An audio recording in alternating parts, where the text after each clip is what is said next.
Want some, get some. Can I get a hell yeah? Yes, I am a pirate. You have to go with the pirates because, of course, they have cannons and everything. It's a pirate's life for me. Be proud of who you are and what you are. You're a pirate. It is a first down. Pirates. Because when you're at East Carolina, you go for it every time. Or you don't coach at East Carolina, you don't come to East Carolina, you don't play at East Carolina with a weak heart. Write it. I think I've ever been in a building as loud as that was. It was deafening in there. You will get them on. I can promise you that.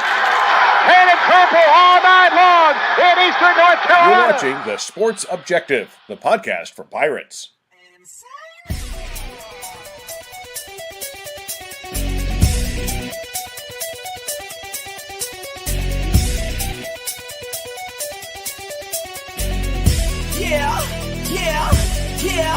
Yeah. My heart is purple and gold. I'm a pirate down to my soul. And I don't back down, not at all. Find out when the cannons explode. All right, welcome in to the Pirate football playback here on the Sports Objective. It's been a wild, crazy day. We're glad to be with you tonight. Thanks so much for your patience. Let's bring in, ladies and gentlemen, Kyle from LaGrange Barber, a man that needs no introductions. How are you, man?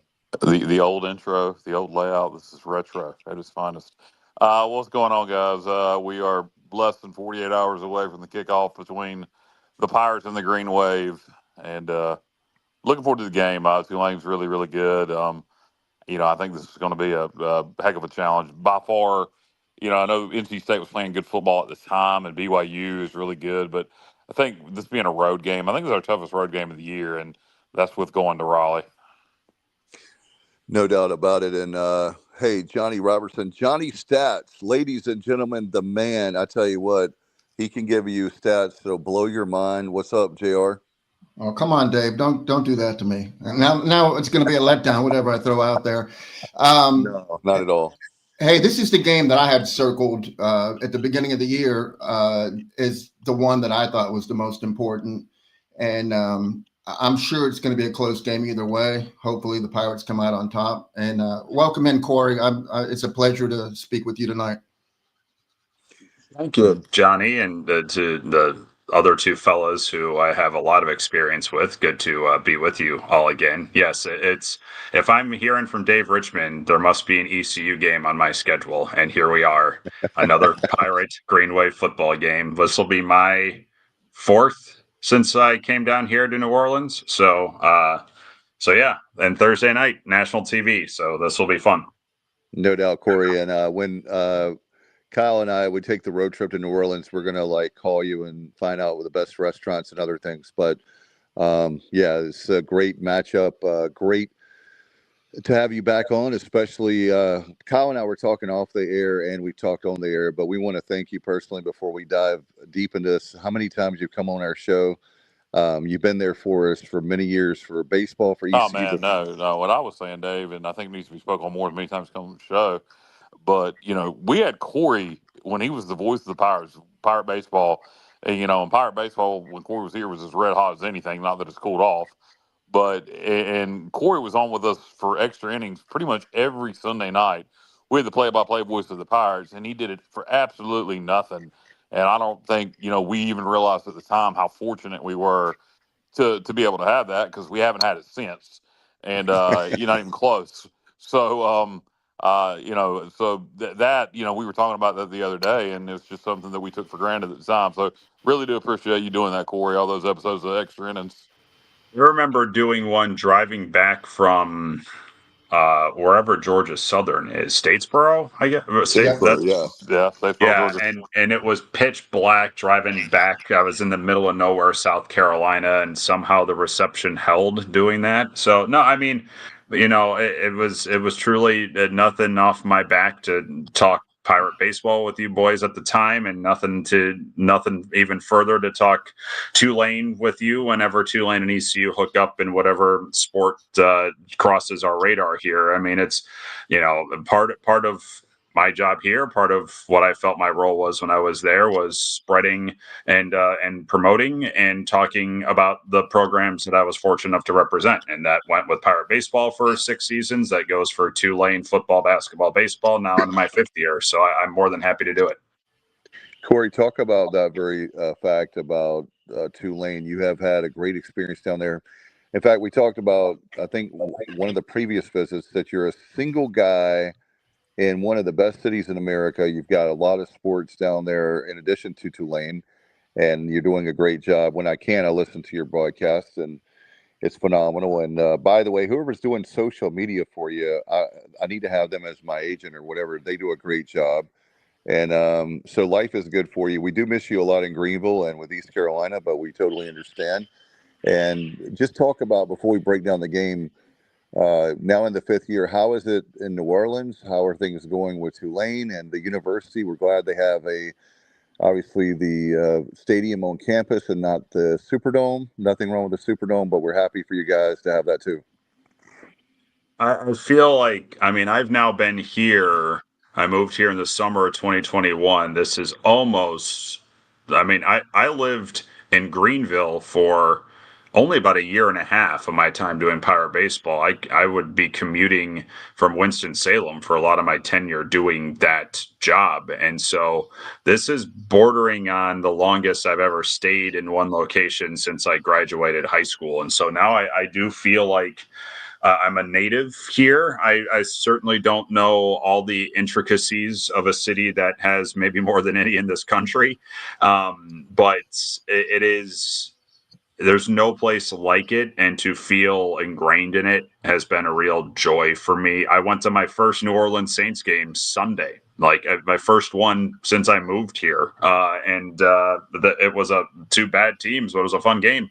And so stuff like that, where I keep, there's still so much more to experience in this city, even though I've been here for, 4+ years, but this is home. Like, this is home for me now. And it is, there's just something else different about this place than anywhere I've ever been before, and anywhere I will ever go beyond this. So to be part of it, to be part of a city that's just kind of existed in a lot of people's imaginations forever, is something I don't take for granted. Corey is so ingrained now in New Orleans culture, he actually speaks French Cajun. Hey, Kyle, can you help him out with Coach O? I am not doing. I charge a fee to do Coach O. So, Coach he O, wants to get back and he wants to get back in coaching. He said last week. So, Coach, that job there at Arkansas came on now. Coach O's stepson is on our coaching staff, and so Coach O is, I wouldn't say a regular, guest at practices and games, but he definitely is there and shows up. He lives here in New Orleans, and so I have met Coach O a few times over my time here, and that's even bridged the gap from when Willie Fritz is here to John Summerall. Like, he has been a pretty regular fixture, showing up here at Tulane football practices. A point where when Willie Fritz left for Houston, a lot of our fan base here wanted Eddie O to get the job, and so because they knew that he was around here a little bit, so yeah, I've met the man himself, a wonderful guy and a very funny guy. Understood about half of what he said. If he could put together the right staff, if that's key for Coach Orgeron, it's key for anybody, but I think most importantly for Coach Orgeron, he's got to have a really good staff. If he could put together the right staff under the portal era, I think he would do really well. I don't disagree, and it definitely seems like a lot of jobs are going to be open. A lot already are here, only midway through the college football season. So we'll see if he starts getting looks again, because you're right, Kyle. He's voiced an interest in getting back into it. So we'll see. I do think it's key. Coach O can out-recruit anybody. He can out-motivate anybody. I don't think he's going to outthink too many people. He's got to have a really smart OC and put a lot of really smart people around him, and then use that personality and his passion for everything else. And, that when it worked at LSU for the national championship, that's what he had. No doubt about it. In fact, I don't know, his personality, you can't help but love the guy. He seems like, I know it's such a cliche, But you've met him in person, Corey. Is he kind of the guy you would like to have a beer with, where you could talk football stories or just talk about life? So I'll tell this story. It was actually during basketball season 2 years ago. And the way Tulane basketball usually travels to road games is they'll practice around lunchtime, and then we'll actually go to a restaurant in town and grab something to eat before we fly out. Tulane basketball usually arrives pretty late at wherever they're going. And we went to a seafood place here in town. And I got there early with some of the staff, and we were just hanging out until the team arrived, and noticed that Coach O was sitting at a table by himself, just knocking down beers and oysters and just living life. And so it's just like that is the guy, the guy that you hear about, the guy that you think you might be when you saw him coaching and all the interviews is him. That is truly him. There's no switch that gets flipped. Ed Orgeron is Ed Orgeron. Well, I think we've talked enough about Eddie O. Probably need to focus on the Pirates and the Green Wave. The reason people are going to be listening to this podcast. Green Wave got off to a heck of a start this season, beat Northwestern, have a win over Duke. I don't think they've played as well the last couple games, but played well enough. I think they were tired, and that's why I hate getting them out of after an off week. Their schedule was, pretty tough early on. Played hard, played fast, and I think he had a tired football team, say against Tulsa, and they've had a little time to rest. And this game scares me, Corey. I don't get scared easy. And I think we're a good football team. I think we have the capability, we being East Carolina, to be really good. But I think we've just shot ourselves in the foot way too much on offense, false starts, penalties in the red zone, relying too much on scheme instead of players in the red zone. I think our defense against your run game is going to be very interesting, but the Green Wave team, particularly off and off week, scares me. Should I be scared, Corey? Should I be scared? I've known you long enough, Kyle, where I don't know what else truly scares you, because you're just a man who takes on everything. Listen, I guess what I can say about that is a lot of the things that you were checking off there are pretty accurate based on me just being around the team. It was a brutal non-conference schedule, and they wound up surviving that 3-1. The only loss being to a team that's now top 5 in the country at their place. And then they were a little tired at Tulsa. They were also pretty thin, especially in the defensive line, because the first 4 weeks really battered and bruised them. They needed some time off to heal up. I will say a lot of that, what is a little bit skewed of that Tulsa game is, 31-14 was the final score. It was not that close. Tulane really did handle that game for most of it. And there was one flea flicker that kind of got Tulsa into it at the start, and then a busted coverage on their second touchdown. But you take those two out, and Tulane held them to just over 200 yards of offense total. And so they really kind of controlled that game, but they did that with a lot of exhausted players. They did need a week off. They did need to heal up, and they are very close to full strength now. They're not completely full strength. In fact, their leading tackler, Dixon Agu, linebacker, suffered a bad injury in that game at Tulsa. And so he's definitely not available Thursday, and we'll see what his extent will be moving forward. So there is now a big void in the middle of this Tulane defense that Tulane will have to find a way to fill, at least for Thursday night. And we'll see what John Summerall is usually not very coy about injuries. He's being a little bit more guarded with this one. That's the severity of it right now. And so we'll see. But beyond that, you hit a lot of things. I'm not going to tell you if you should be scared or not, because I think what John Summerall has said publicly is also a lot of the things he's told me just privately, and how high level he does think that this East Carolina team truly is.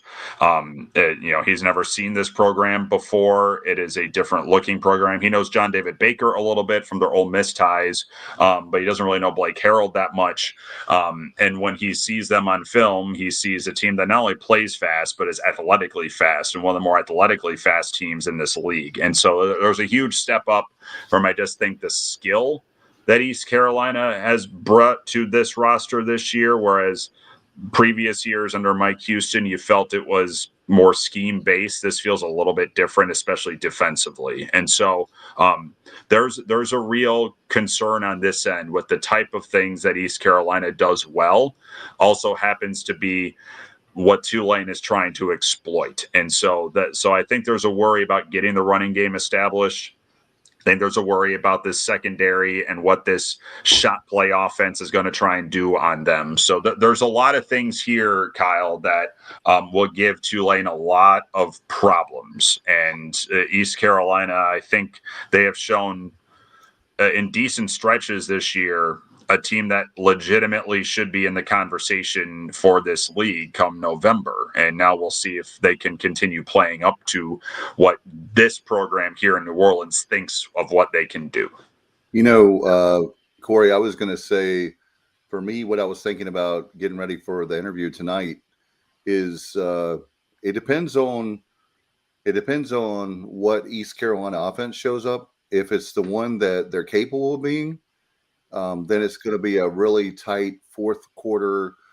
I'm seeing predictions like 27-23 Tulane, like computer guess, kind of things. That's more the kind of game. What's that?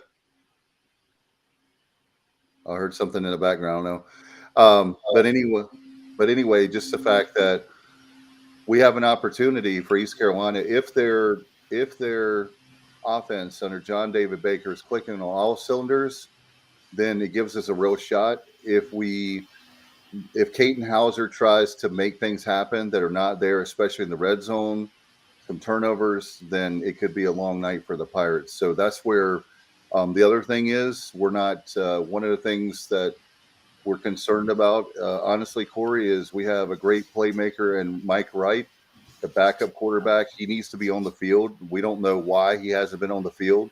He's already graduated. He has an undergrad from Vanderbilt, and he has a master's from Northwestern. He's not a dumb guy. He's graduated.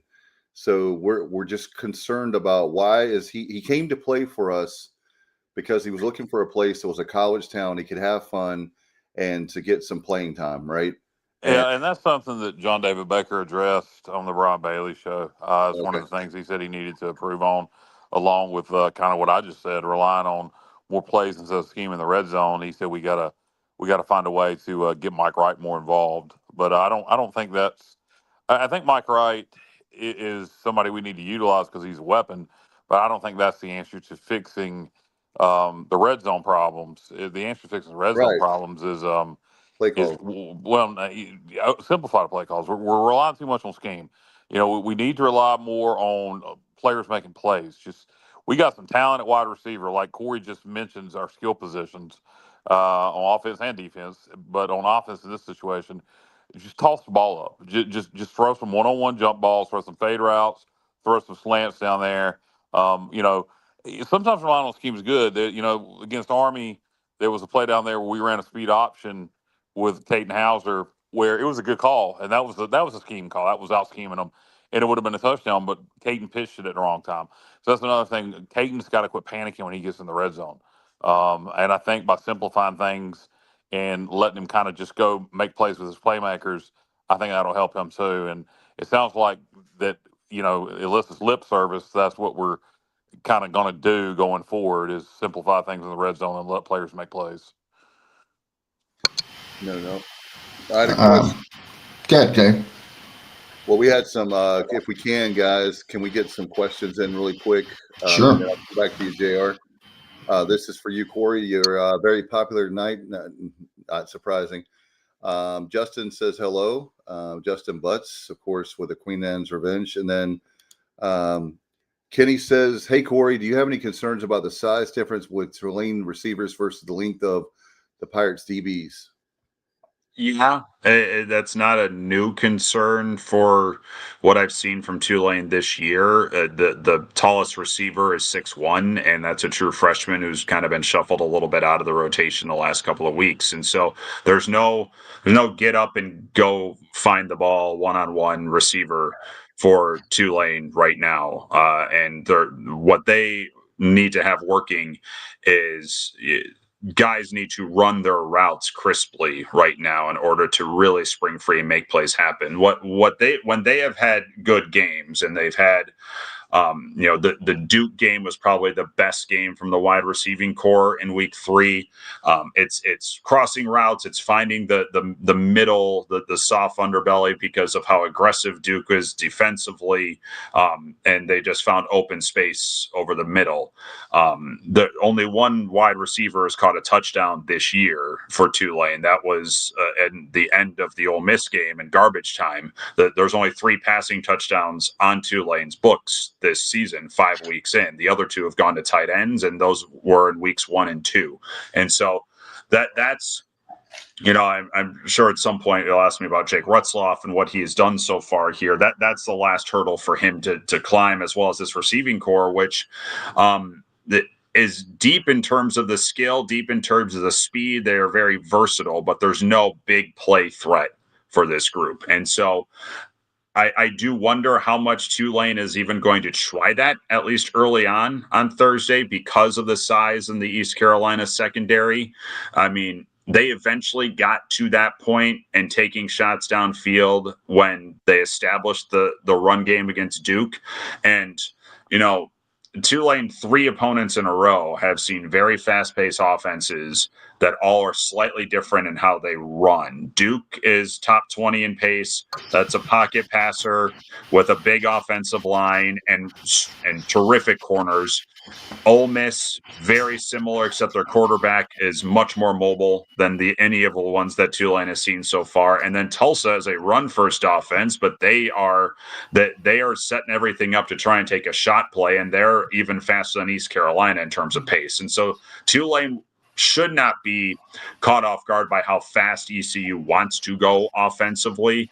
It's what style that they have seen over the last 3 weeks can they use their experience on to try and help out against ECU. I think what stood out is that the Pirate defense has played so well in spite of how fast the offense runs. And the fact that they have performed this well tells me that the athletes that Blake Harrell now has on that defense. I know that he's not DC anymore, but it's his work. This is a different level of athlete than what Greenville has had on the defensive end in quite some time. And so I don't know if Tulane's going to be able to get free all the time against the secondary. They will need to get their running game established first in order to get the plays downfield and the passing game going. Okay, I had a stat that I looked at the top offensive teams in the country, and I'm trying to figure out what they all have in common. And number 1 was Ohio State, and in this category, I should say what the category is. It's passing percentage on first down. In other words, what percentage of your total passing yards occur on first down? And Ohio State, 61.5%, Indiana, 59.5%, and number 3 was Tulane at 53.1%, followed closely by Missouri. I mean, those are some potent offenses, and I just wondered, what do you make out of that statistic? Are they doing a lot of play action on first down? Is that what's doing it, or what is the reason? You're bang on, Johnny. This is a play action offense. It also, what has, I think, been a little bit of a surprise development as the year has gone on, was they knew that Jake Retzloff had some mobility to him. This is a different level, I think, of what he's been able to show in terms of keeping the ball on the RPO and read options and being that option too. So now that's in the back of defenses' minds. I mean, that torched Duke. I mean, Retzloff had 4 touchdowns in that game, because all on the ground, because Duke was just crashing in so fast, and he just took it and just made him pay for their aggressiveness. So that sets up the play action. And when Tulane has been good over the last few years under 2 different head coaches, this is a play action offense. It is still a run first offense. The Tulane still runs the ball nearly 60% of the time, but everyone knows that. And so the play action becomes the weapon here. And now they're breaking out a little bit earlier in drives and earlier in possessions, because you're scheming to stop the run first with Tulane. And so if that's already in the back of defense's mind when a game kicks off, then Tulane's try and play action early on to try and at least get them off balance defensively. It's worked in some cases. It hasn't worked in others. That's been the most inconsistent part of this team, is just the whole passing operation has had moments of brilliance and moments of confounding nature. Okay, so this is a two-part stat regarding Jake Retzloff and his running game. Okay, so Tulane is number 1 in the nation in yards per game rushing in the second quarter. 84.2 yards. Florida State is right behind him at 84. Now, the reason I brought that up is because Jake Retzloff in the first half is 302 yards, 6 touchdowns, averaging 9.2 per carry. In the second half, he has 66 yards, 1 touchdown, and 2.6 yards per carry. What do you think of that? I mean, is there a reason why he's just not as successful running in the second half? So I do think that it's a slightly skewed number based on what happened in the first week of the year, which he broke his 69-yard touchdown in the second quarter. And then right before the end of that half, he was just scrambling around for what I believe turned out to be somewhere around 40 yards. And so you're talking about a third of those yards that you were talking about there in that first half, second quarter stat coming in one particular game. And so I do think there's a little bit of a skewed nature to that. But when it's established right away, then that becomes point of focus in a second half. And Tulane has been playing with the lead the vast majority of this season. And so if you're going to zone in on what Tulane was doing well offensively in the first half and try and shut that down, then everything else begins to open up. When Tulane also gets to a point where they're trying to kill the clock, Retzloff doesn't necessarily become the primary ball carrier, and that goes to what is a pretty deep running back room and trying to just grind down defenses that way. And so the tone tends to shift with who is going to be the primary ball carrier once the game reaches a third and fourth quarter.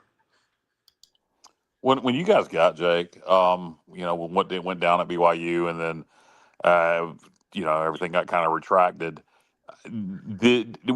Was there a bidding war for him, or was it pretty much Tulane was where he was going to go from day one? I do know there was another school that was certainly talking to him. It's not public who it was, and I know in a private conversation, and so there was a battle for him.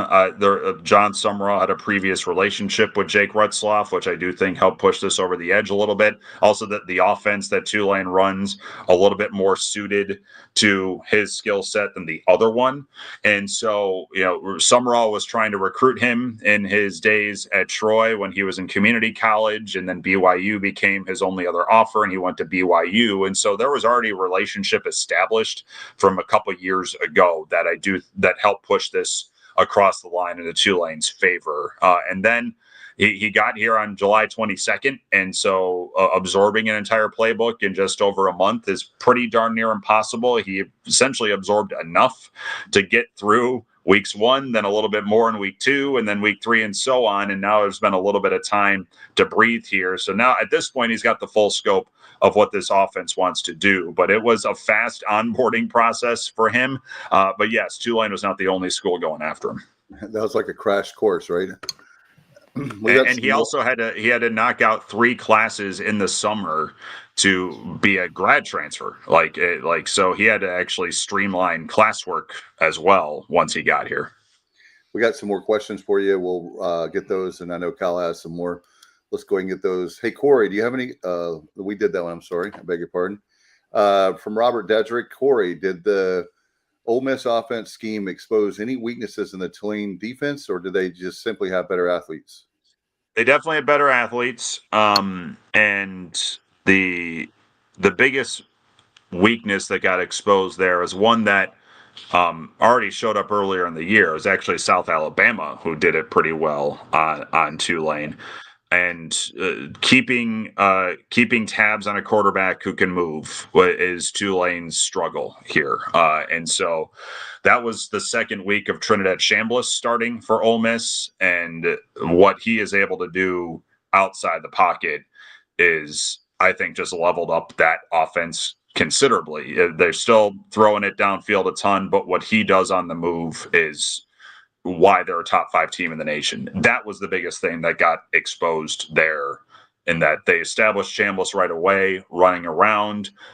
Tulane's been good at bottling up running backs pretty much all year long. Kewan Lacey is their running back, and he was held to 50 yards. And so Tulane's good at stopping true running games, but mobile quarterbacks with how this pass rush wants to operate, that's a flaw for Tulane's defense right now. And that was the biggest thing out of the Ole Miss game. That, and they got 3 receivers that are on the Biletnikoff watch list, and Tulane, there's no matchup there for a lot of teams, let alone Tulane secondary. So yes, it was both things. The biggest weakness was containing a mobile quarterback, but the athletes there are on a different world right now. You know, that South Alabama score shocked me. It shocked me even more the next week when South Alabama lost to Coastal, who we had just shut out. But I was. Do you guys? You look at how well you guys played against Duke, and do you need to read this comment, Dave? Well, yeah, I was saying we got like a couple more questions, and we'll throw it to you. Okay. Corey, how will the Tulane offense O-line match up against the Pirates D-line? It better match up pretty well. I mean, this to me is actually the priority of the game. Is Tulane's offensive line's been a little bit in flux throughout the year. Injuries have crept in both before the year started and as the year has progressed. Now it's a little bit more settled with the off week. It's a very, very good group on the left side of the line. The right side has done a pretty strong job, and we've seen 4 guys get time over on the right side of the line. With what East Carolina wants to do up front, that group, that offensive line, has to keep a clean pocket, or at least keep a lane open for, if the running backs can't get going, then for Rutzloff to do something himself. Because that, to me, that's the whole key to the game, is that matchup right there. All right, Kenny says weather forecast for game Thursday night. Corey, do you know? Let me give you the most up-to-date one here. Hold, please. This is very professional. Hey, well, let's see. Thursday, high of 85, chance of rain 10%. All right, there you go. With winds coming out of the northeast at 10 to 20 miles per hour. There's your up-to-date forecast, just under 48 hours away. All right. Yeah. And then one more. Robert says, how much has the city of New Orleans embraced Tulane sports? Quite a bit. I mean, you're talking about the golden era of this program right now, with 3 straight trips to a conference championship game. And for it to happen with 2 coaches, the fact that it kind of picked up where it left off is hard to do at this level of college football. And, you lose Willie Fritz, who will quite possibly go down as the best coach that this program's ever had. And then you get John Summerall, who was one of the big names on that coaching cycle. And this program is still just kept on barreling forward. Coach Summerall has been very, very good at kind of wrapping his arms around the city. There was a pretty notable example of that following the Northwestern game, involving the jerseys that Tulane wanted to wear, and this city really rallied behind him with that. And then the next home game was sold out, and so this one will not be sold out on a Thursday night. It's getting closer, but it's not going to be there. There's Tulane stuff all around this city now, and that was not the case when I got here just over 4 years ago. And so there's been a mending of the school and the city because of this. And now I think the strong hope from fans here, from the city, is that this can keep on continuing in this climate and finding a way to sustain this, so that this is just the norm. That's now the goal. That's now the hope here, because this city will support a team that's worth supporting.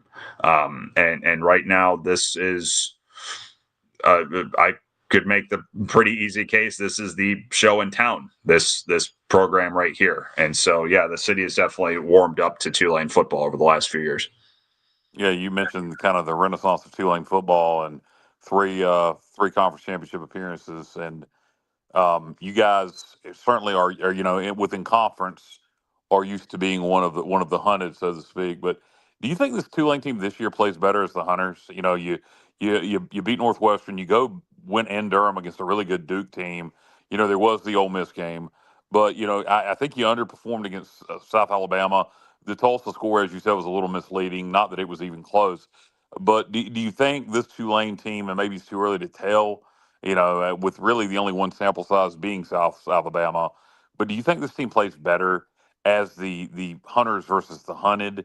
And in these games where you're the favorites, it was against Tulsa, who is better than they have been, but isn't great. South Alabama, has been disappointingly bad. Is that something that concerns the coaches have at all? Where East Carolina comes in as the underdog, but by far the best team you've played that you weren't the underdog in. And I know technically you were the favorite against Northwestern, but you get what I'm saying. Yeah. I don't know if I have a great answer to that. I will say the Duke game was here, not in Durham, and so Okay, I apologize. Tulane was a slight favorite in that game too.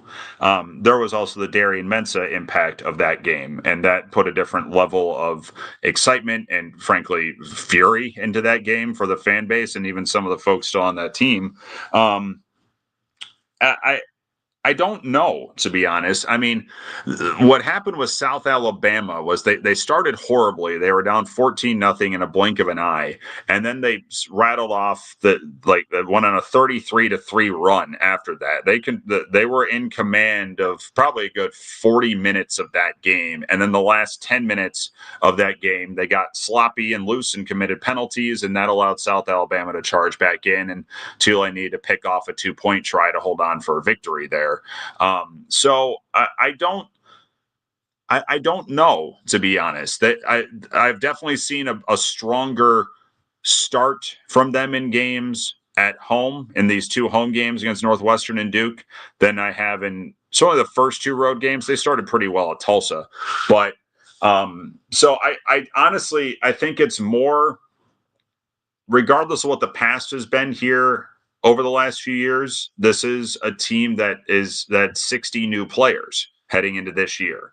And so there's still, as much as the tradition is now set, as much as the expectation is now what it is here, as much as John Summerall says that what the standard should be now for Tulane football, there's still half a new team that's still trying to put all of that together for 60 minutes. And so I think that leads to more of it. There was the Darian Mensah impact with Duke, and everyone was on their front, the front of their feet for that one. Heck, even Northwestern was Preston Stone at quarterback, former SMU guy, and Tulane was the first visit he took once he entered the transfer portal last December. Tulane was going hard after him. So there's maybe even a little bit of that to start that season.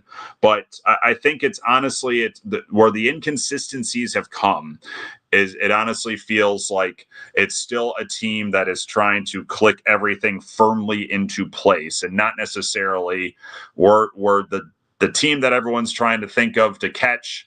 And so now we're a little bit timid. I haven't sensed that, I guess, is what I would say, Kyle, if that makes sense to what you're asking. No, it does. It does. It pretty much answers it. Yeah. It's just, it's crazy to me when you look, and this is a more big picture going back to growing up in the 90s. Coming up when I came up, East Carolina, it was East Carolina and Southern Miss back in the old Conference USA. Then Louisville, was good. And then, Cincinnati came, they got good, and TCU joined, and they were good briefly in Conference USA. And, Memphis football and Tulane football were horrible, horrible. I mean, just you go down to the Superdome and you'd always have a ball game because nobody was there except for, 97. Tulane had a really good year, obviously. But Undefeated, yeah. yeah. But besides that, Tulane football in the 90s, and particularly through the early to mid 2000s, was pretty bad. And it's just so crazy to me to think over the last decade, under Coach Fritz, and now continuing, how good Tulane football and at the same time Memphis football has become, kind of the standard. Not kind of, the two are the standard bearers in the American now, and it's just funny for me looking back to the '90s and then the early to mid 2000s when, with the exception of the John Thompson's years in the early 2000s, where East Carolina would beat Memphis and Tulane routinely, and it's changed so much, and then really not going anywhere with this, just making a statement.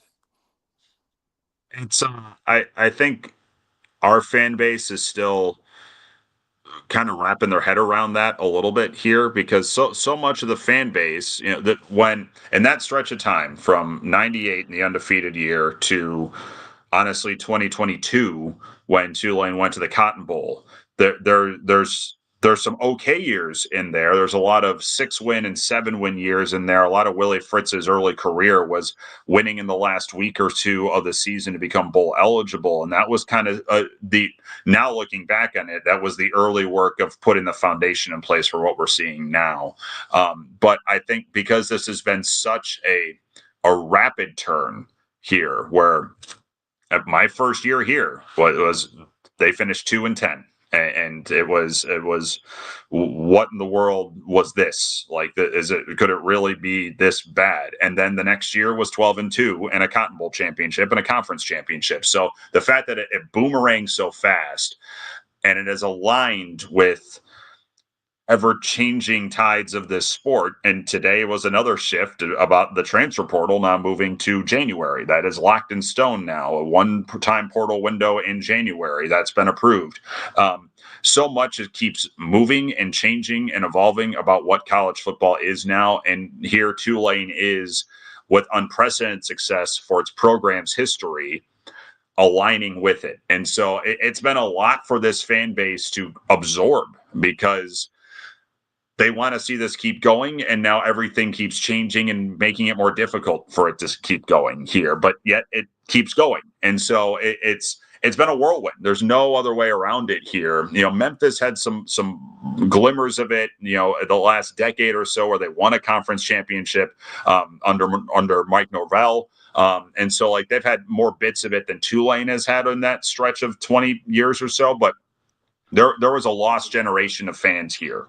100% after 98, and then with Hurricane Katrina, and then everything that happened in the city here, and the pieces have been trying to be put back together to get the city back on board with Tulane football. And the last 4 years it has been. And so you're right, it's a very different world than even pre-COVID, like right before COVID, when Tulane was just trying to win 6 games. That's not the case anymore. And so this fan base has experienced a very radical shift in a short amount of time about what now the standard of this program is. Oh, hell, I don't know if people remember this, and it was never really got to be a serious discussion, but there was a point in the early 2000s where Tulane talked about dropping football. And Corey, I don't know if you've ever heard about that, but oh yeah, I mean, it's insane to think. It's and that the program to where it is now. I think, obviously they invested in it. Building Yeoman Stadium was a huge step in the right direction. I don't know how many years. Is that 10 years ago now? That's the 11th year of the stadium. 11th. Yeah. Okay. I mean, so I think that was the start. Then getting Willie Fritz in there, and just continuing to make good hires. And I think the NIL era has served Tulane relatively well. You mentioned Go ahead, Ken. You mentioned the one transfer portal date, which is something that had been proposed, and I'm glad to hear that's official. I missed that today. That's huge for college football. I mean, it's huge for the fan bases. It's huge for coaching staffs. It does two things. It helps manage rosters a lot easier, and two, from the fans' perspective and the coaches' perspective too, makes bowl games mean a little more again. Now you have a chance, if you want to transfer, to use that bowl game as a showcase to try to go make some more money rather than opting out.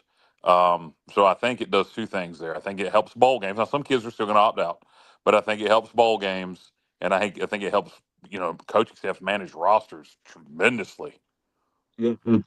It's a long time coming, even though it's weird to say with just this era of college football is still relatively new.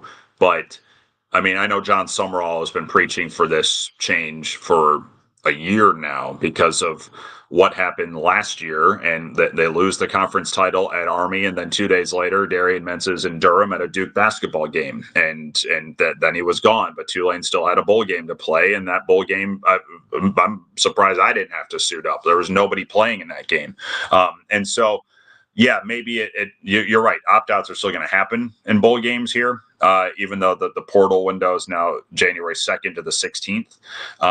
But the other thing I think this will hopefully do is provide just a little bit more stability in the month of December.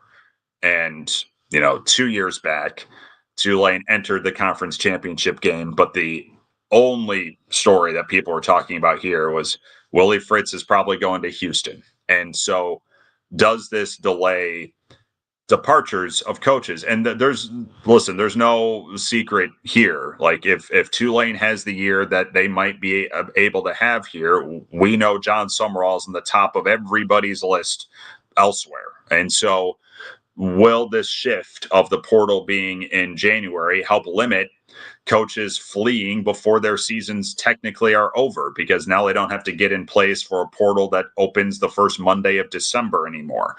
Will it calm that down a little bit?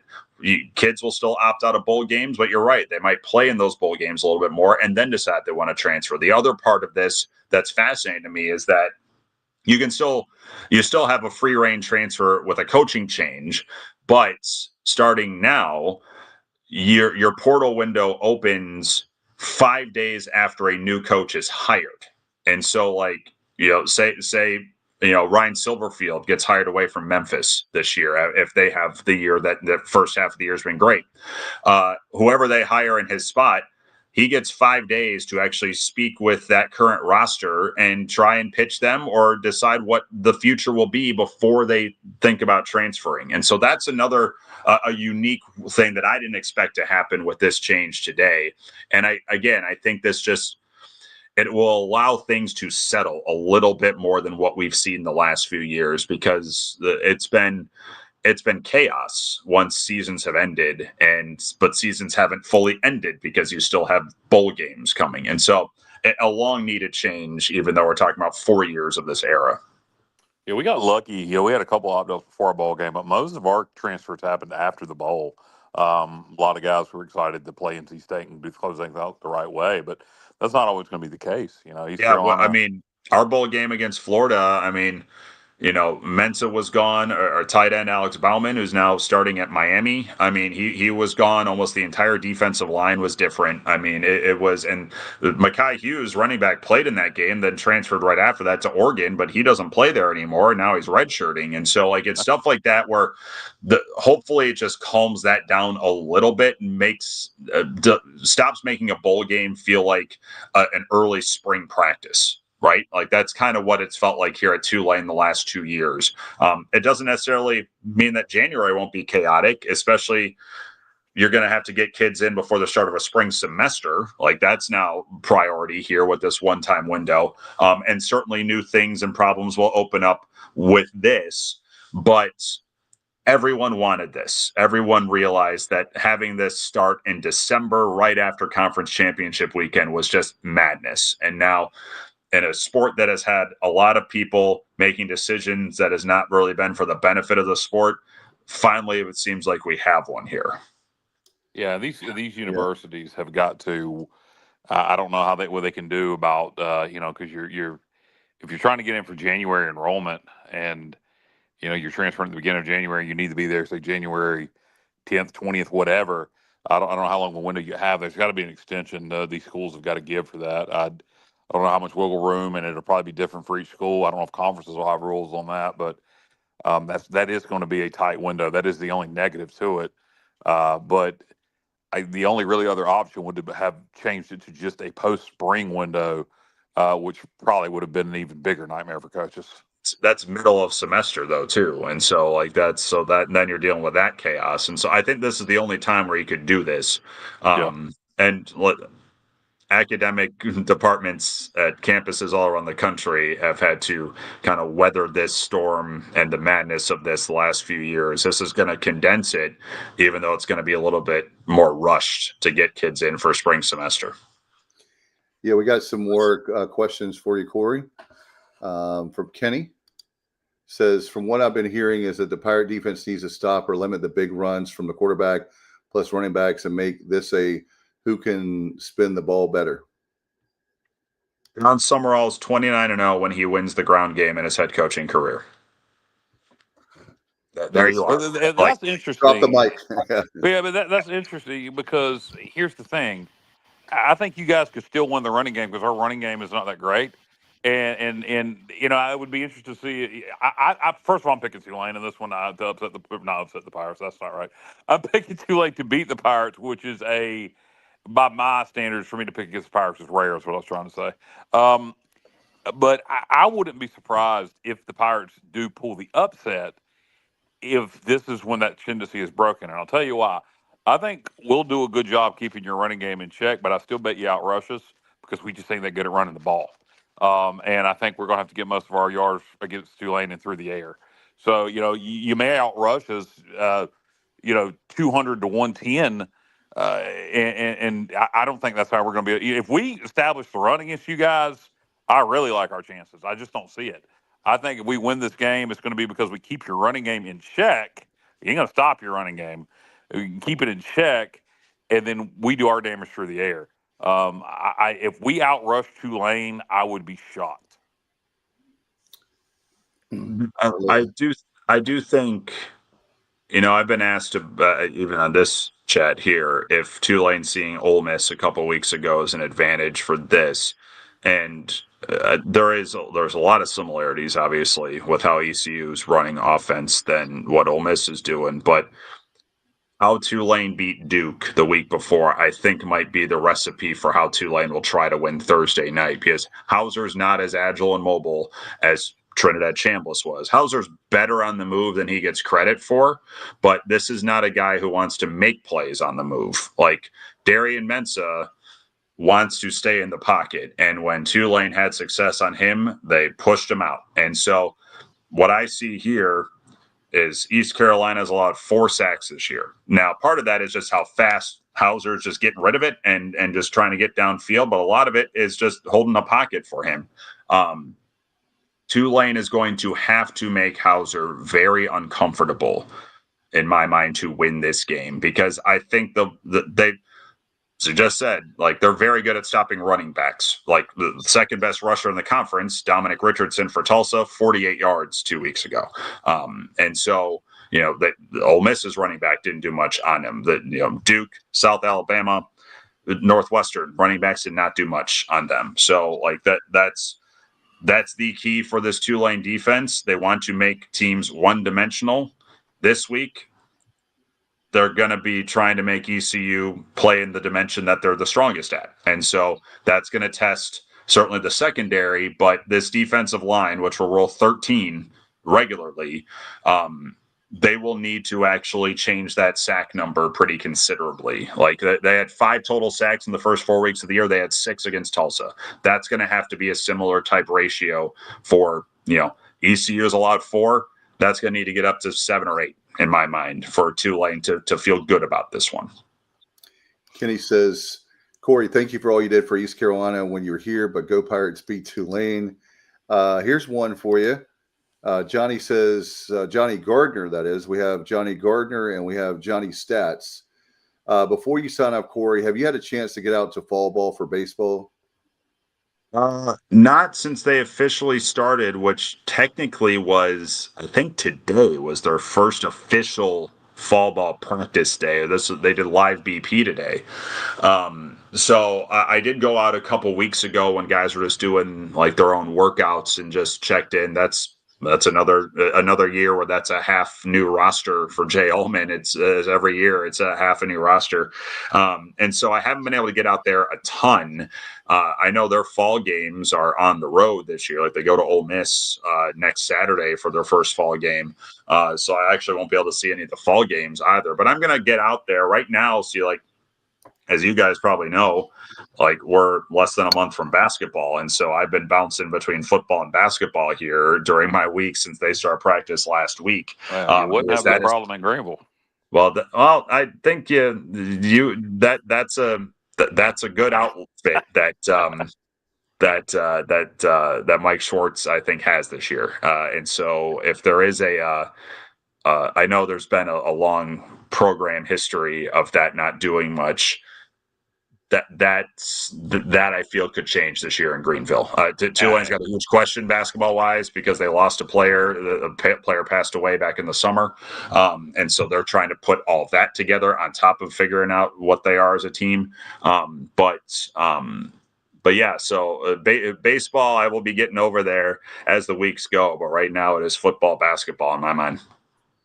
All right, and Robert says, does Tulane have someone on the staff in mind to be the next head coach, or where they have to go outside the program? I don't think you're worrying about that right now. I like your OC a lot.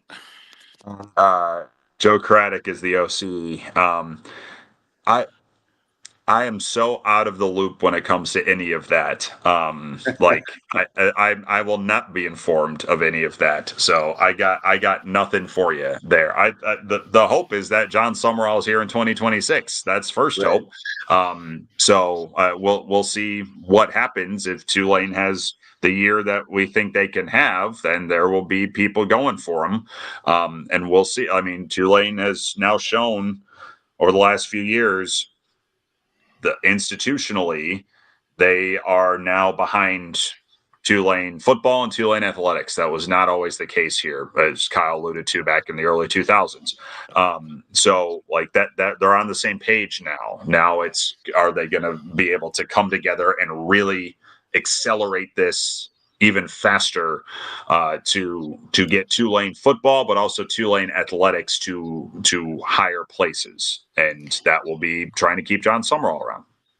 Hey, before we get too far away from basketball, Corey mentioned, well, he didn't mention him by name, but he mentioned Greg Glenn III. My season tickets in Minges are right behind the visitors bench. And I've been to, dozens of games. I've never taken a picture or a video of an opposing player ever. But let me tell you, the last time Tulane visited Minges, they never had the lead.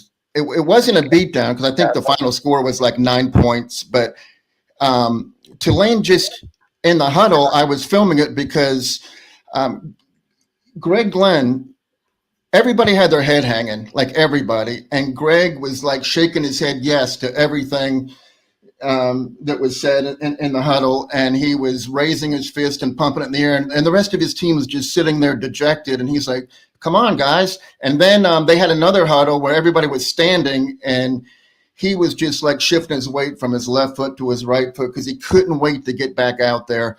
And I still have those videos on my phone. And when I heard that news, I was devastated. But I brought this up because I want to give Tulane an immense amount of props for keeping him on the digital roster for this season. I think that is just a very classy move.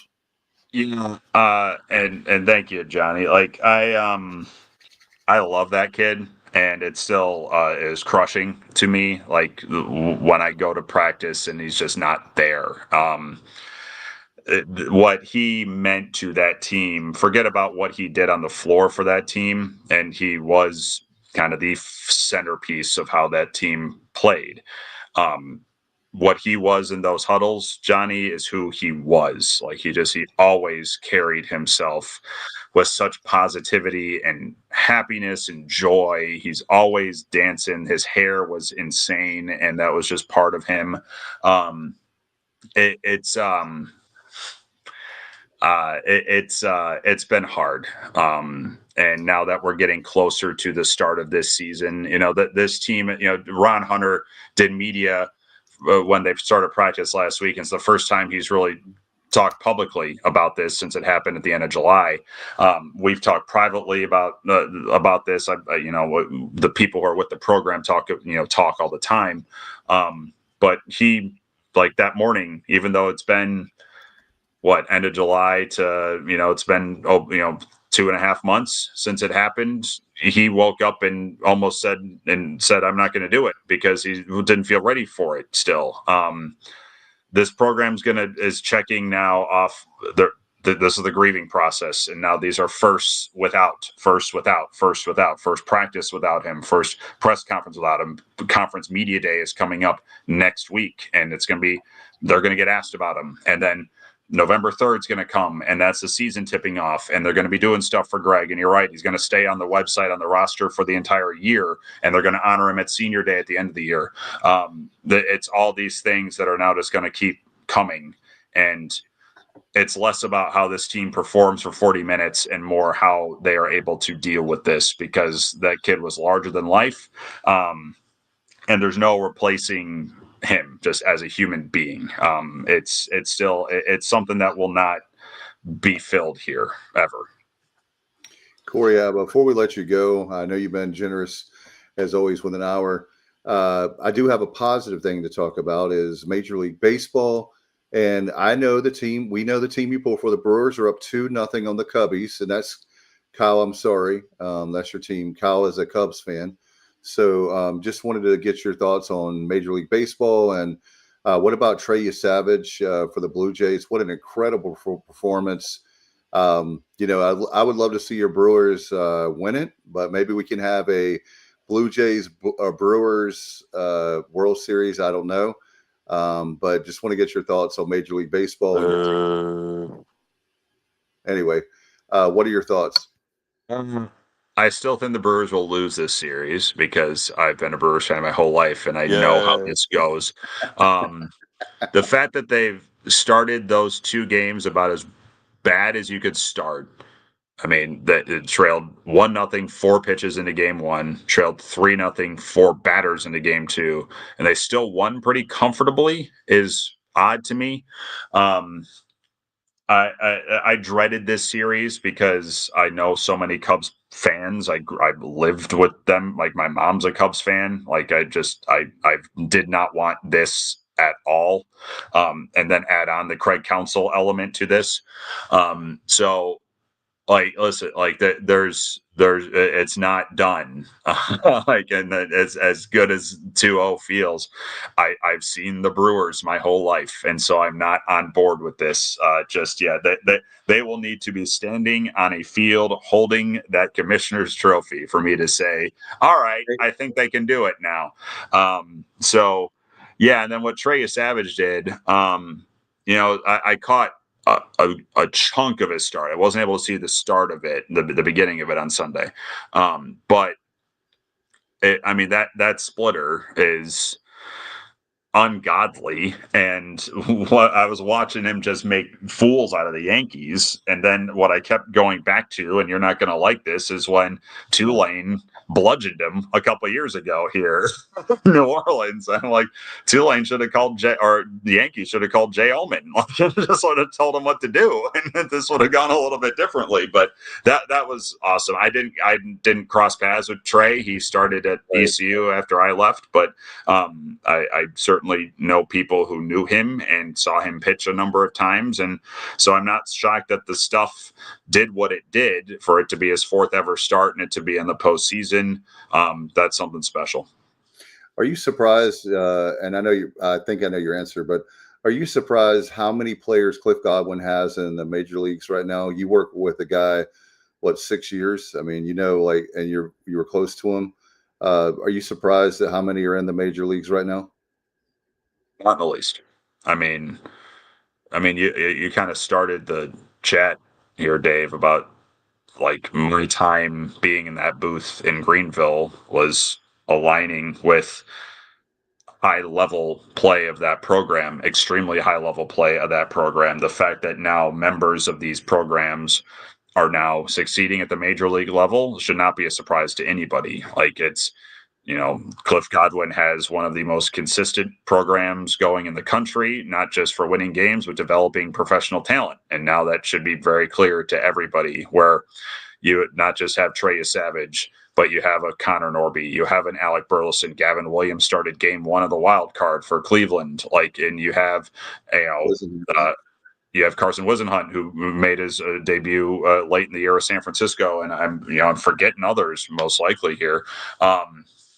No, this shouldn't be a surprise to anybody. Like, this is what a good college baseball program does, and that's what Cliff Godwin has.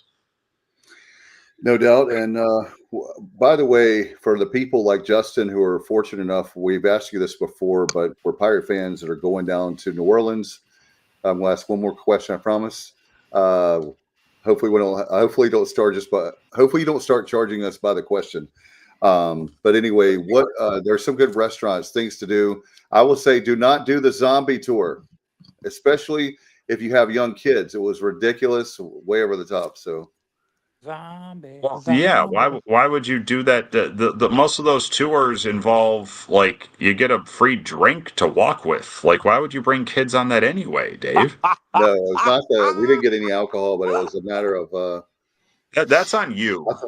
This was on you. Don't slight the New Orleans tour companies for that. That's on you for not doing enough research on what that was going to be. It's like the time he took his daughter to see the Skinner band, and she got upset because people were drinking and cussing. The Skinner tribute band, rather. Well, listen.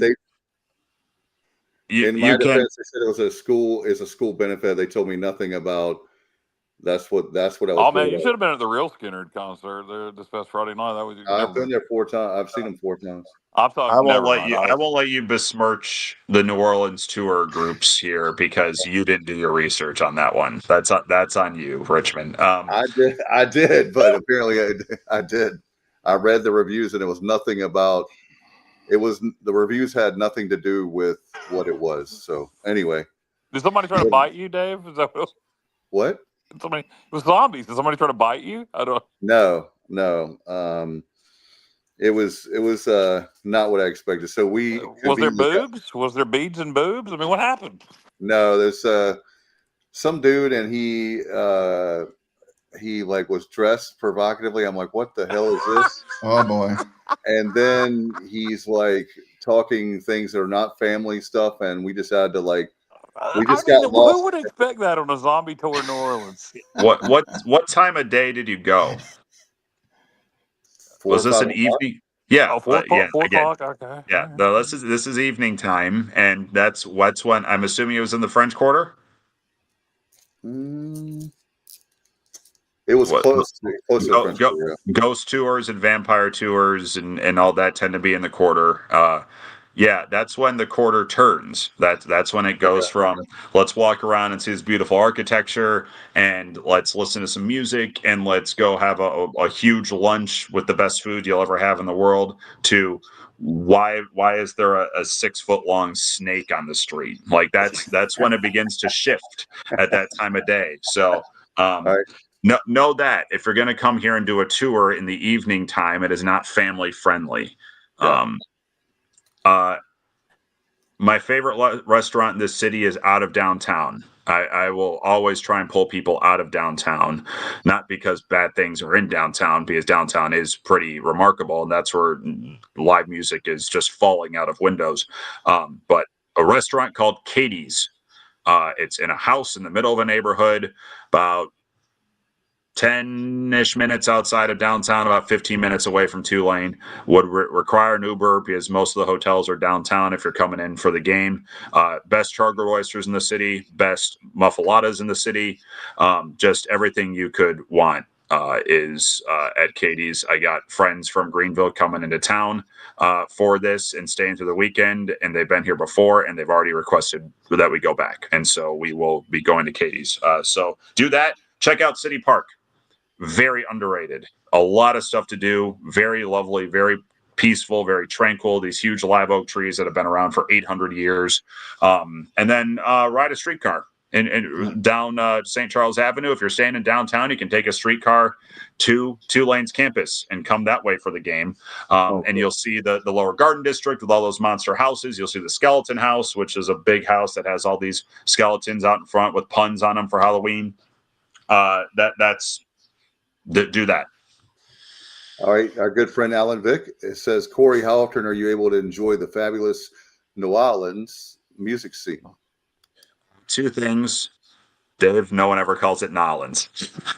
Second of all, fair amount. Like that is a very cool part of living here is where you could just, yeah, you know what? Let's go down to Frenchman Street and listen to some music. Like that is just a great part of this town. And there are 50 clubs in this city where you could just go to, and here's just some incredible music. Wow. Is Tipitina's still around, or the Maple Leaf? Oh yeah, Tipitina's very much on the corner of Napoleon and Chapatulas. Yep. Yep.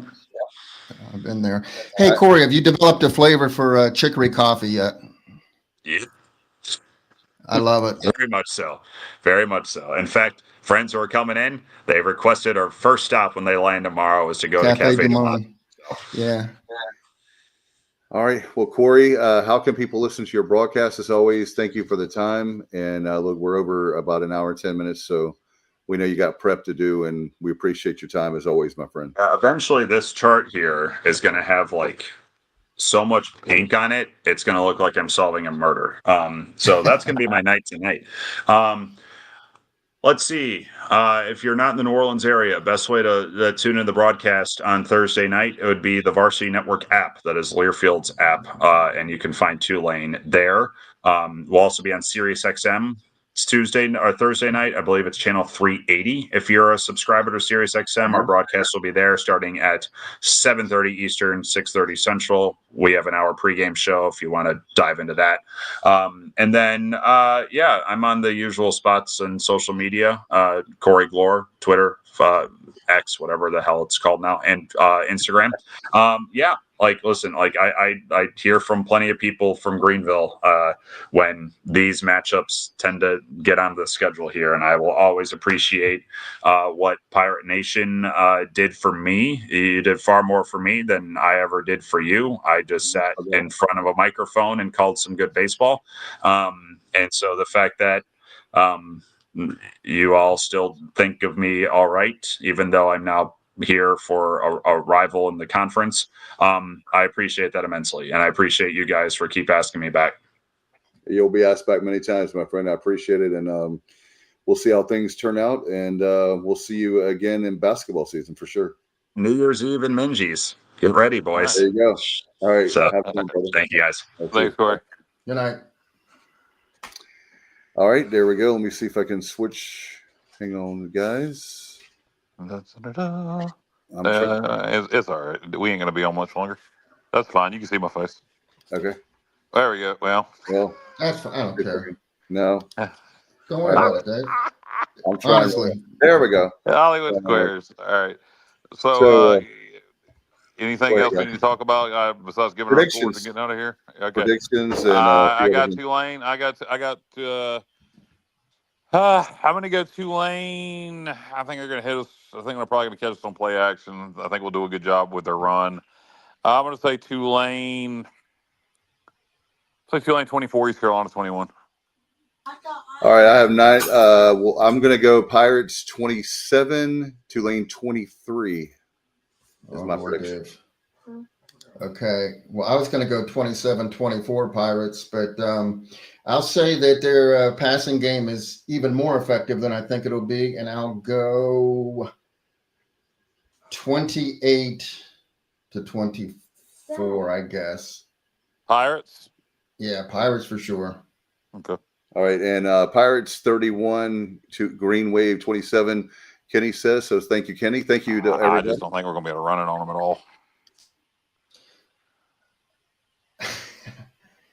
I think we can, Kyle. We'll do other. You're right. We'll run it less, which will be what the hell is going on?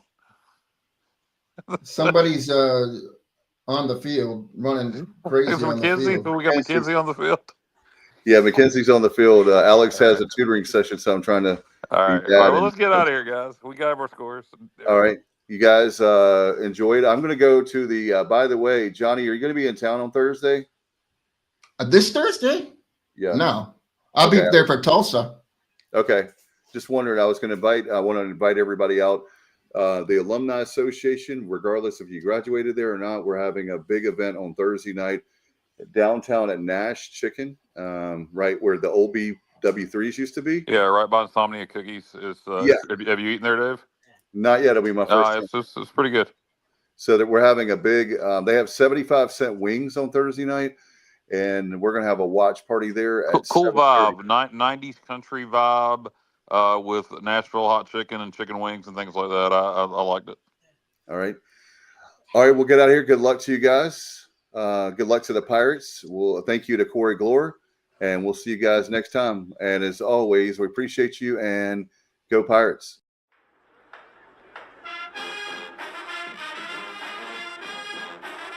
You're watching The Sports Objective, the podcast for Pirates.